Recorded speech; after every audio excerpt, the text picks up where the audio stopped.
Okay, hello everyone. So we are currently discussing the chapter number 3 of this book, You Incorporated Your Career is Your Business by Ines Temple. Okay, and in the previous video we were discussing the improving your job skills part of that chapter, and there were a couple of points that we left last time to discuss them in this video. Okay, and one of them is staying up to date on latest trends, and the second one is learning multiple languages and experiencing multiple cultures. Okay, so by the first point that I just mentioned, what the author actually means, she actually means that we need to keep ourselves updated on two fronts.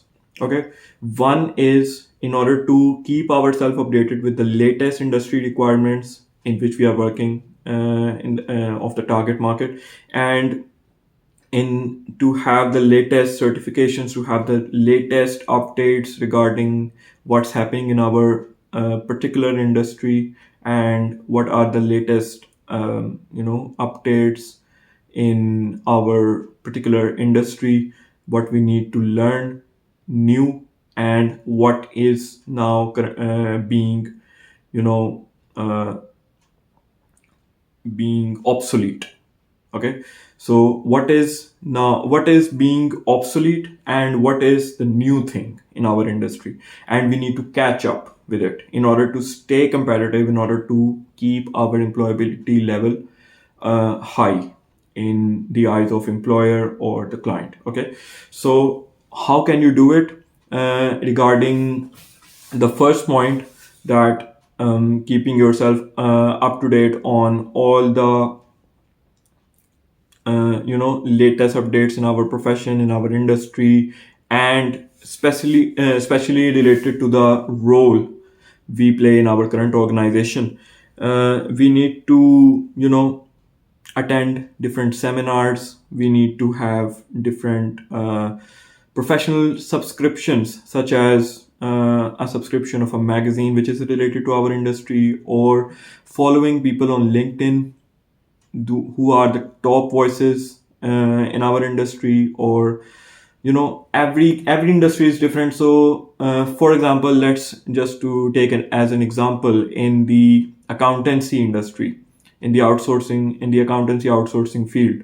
For example, if a person is working for UK based companies as an accountant, then he should have the knowledge of all the tax systems that are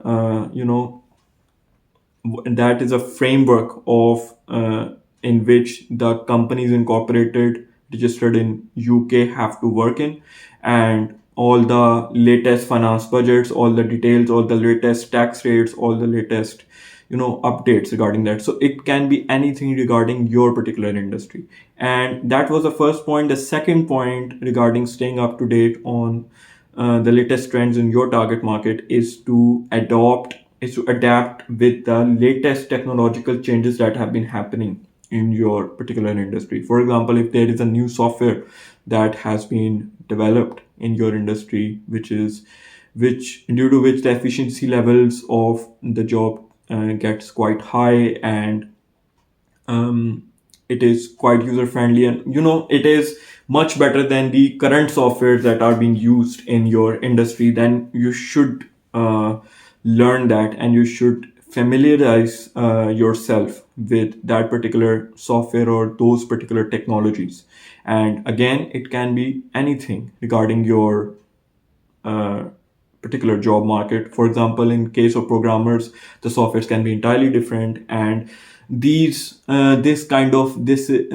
race of catching up with the latest trends, with the latest updates, with the latest industrial insights, with the latest technologies, vary from industry to industry. Okay, for example, in one industry, such changes are not that rapid, but in the another industry, every 3 to 4 months there is a new development, or there is a new software out in the market which the employee needs to learn, or he or she will get wiped out. Okay, so it at the end of the day, it varies from industry to industry, but these are the 2 points author has mentioned which are part of improving your personal job skills, okay, and keeping your employability levels high.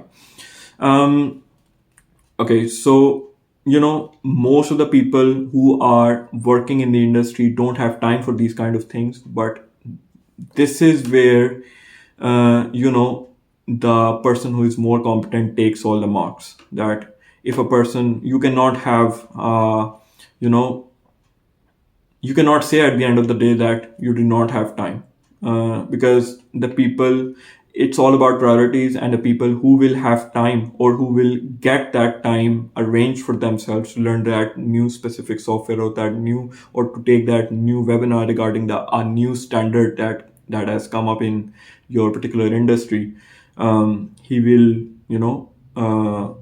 cut you off, and he will get the more perks and privileges that are being offered in that industry. And after that, moving to the another point of learning multiple languages and experiencing multiple cultures. So this is a kind of point, yes, it is relevant to some extent, but it is not that much relevant if we talk about the bigger picture. Okay, so it is a plus point if you have it, because it will improve your soft skills toward your job. But it is in the hierarchy of skills that you have to learn, technical skills are paramount. Okay, like for example, the first point was based on how much value are you adding in your organization, and then afterwards, are you keeping up with the latest trends, and then after there is a point that mentioned in this book. If you want to become, if you want to be at the top of your industry or your niche, then the author mentioned that you have to learn multiple languages, and you should have an experience of a quite diverse and inclusive work culture, okay, because it will benefit you in the long term in the international job market. So in this specific portion of this chapter, the author has basically explained a situation more like a case study. She has mentioned in this chapter that once she encountered a situation in which the bottom line of this whole scenario is that there was a 148-year-old executive who had been applying on multiple jobs, and but his one of his points in his CV was that he could only speak English. Okay, and as per the author, there was another person who had the same of the same age, one, and of the same professional background, but he had an edge of speaking Spanish as well in addition to English. Okay, so as per the author's observation, the person who could speak two languages and who was easy in conversing in two languages rather than only one, he was offered 30% more salary and overall perks and privileges as compared to the person. For example, if the former person was offered $100,000 as an annual package, the person who could speak two languages was offered $130,000 of the with the same professional background, on the same age, and on the same career trajectory and all, etc. So this is the argument that the author has presented, and after that, the author has mentioned that it is important for a service provider to have at least knowledge of at least two languages. And as per this book, there are three total languages that dominate the complete international job market. One of them is, of course, English. Second one is Mandarin, and third one is Spanish. Okay, and the author said that you should be able to converse in at least two of them, be it English or Mandarin, be it English or Spanish. You should have at least two of them, and it will, as per the author, it will you benefit much more in the long term, because the communication is one of the pivotal roles when it comes to international job market and in the outsourcing uh, world. Okay, so for that, the author said that there are various language learning apps now available. You don't have to, it is rather good, as per the author, to take out time to do a certain certification for a specific language at a till a certain level. But if you don't have time, there are various language learning apps available on Play Store of Google and iOS as well, where you can take baby steps and improve your communication in that particular language. The another portion of this particular heading is the author has discussed that the another valuable attribute that is quite appreciated in the global job market is related to how much experience and engagement we have had with diversity and other cultures, because such interactions open a person's mind and one can easily adapt and learn things who is exposed to multiple cultures and to people of different colors and different ethnicities. Okay, so this is a point she has discussed regarding the international job market. And the last one she mentioned in this particular heading was traveling. Okay, so she said that traveling even as a tourist helps enrich our working lives and expand our paradigms, because we are exposed to different cultural realities which are different than ours, of course. And through traveling, we get the opportunity to interact with such people who think, behave, and live life differently than we do.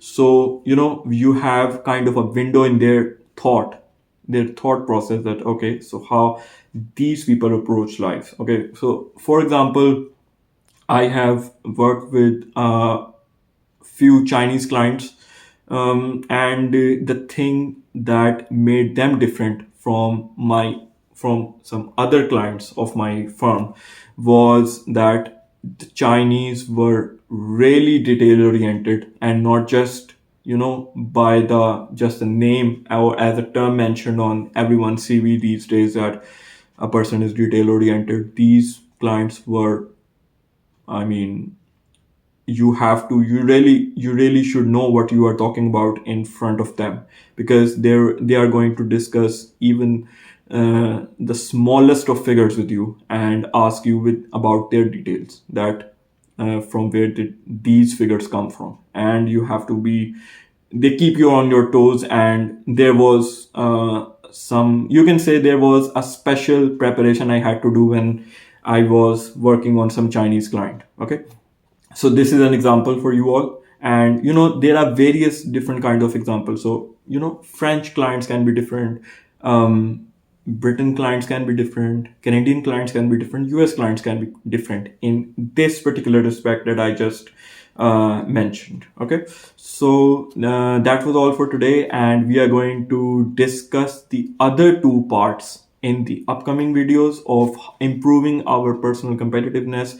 We have completed the one pillar, improving your personal job skills, and the other two are remaining. One is improving social skills, which we are going to discuss in the upcoming videos, and improve and to appear competent in addition to being competent. Okay, um, we are going to discuss these two points regarding chapter number 3 in the upcoming videos, and I hope you are learning from this specific books playlist. And I hope you get that learning, you get that exposure from these videos that I intend to provide. Okay, so thank you very much for watching, and I will see you in the next videos.